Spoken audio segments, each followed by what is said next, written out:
গত 2 সেপ্টেম্বর থেকে সারা দেশে বিজেপির সদস্যতা অভিযান শুরু হয়েছে। এই সদস্যতা অভিযানের অঙ্গ হিসেবে রবিবার বিজেপির কমলাসাগর মণ্ডলের উদ্যোগে কমলাসাগর কমিউনিটি হলে এক সাংগঠনিক সভা অনুষ্ঠিত হয়। এই সাংগঠনিক সভায় উপস্থিত ছিলেন প্রদেশ বিজেপির সভাপতি তথা রাজ্যসভার সাংসদ রাজীব ভট্টাচার্য।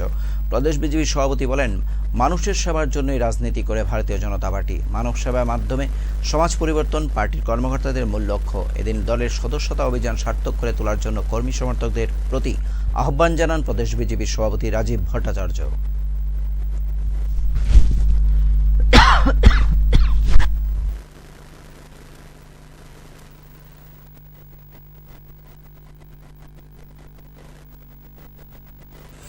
এটা একটা বিশেষ সাংগঠনিক উৎসব।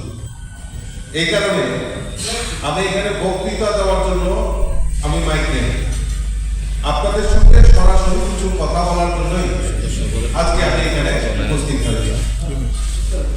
দেখুন, ভারতীয় জনতা পার্টি কেন তৈরি হয়েছে?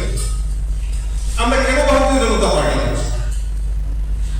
জেআরবিটি চাকরির জন্য, পঞ্চায়েতের প্রধান উপপ্রধান হওয়ার জন্য, জেলা সভাপতি হওয়ার জন্য, বা বিভিন্ন পদে থেকে আমরা আমাদের ব্যক্তিগত স্বার্থকে চরিতার্থ করার জন্য রাজনীতি করছি, বিজেপি করছি, নাকি এই সমাজকে পরিবর্তনের জন্য রাজনীতি করছি, এই সামাজিক কাজে মানুষের সেবা করার জন্য কাজ করছি? এটা আগে প্রথম বিচার করতে হবে। কারণ রাজনৈতিক প্রেক্ষাপটে এই ত্রিপুরা রাজ্যে বর্তমান যে রাজনৈতিক প্রেক্ষাপট, এই প্রেক্ষাপটে দাঁড়িয়ে, কারণ আমাদেরকে এই রাজ্যে 25 বছর টানা কমিউনিস্টের শাসন ছিল, এবং তার আগে মাঝখানে জোট পিরিয়ড কংগ্রেসের সরকার ছিল, কংগ্রেস ইউডিএফ এর সরকার, তার আগে 10 বছর টানা সিপিএম এর সরকার, তার আগে কংগ্রেসের সরকার।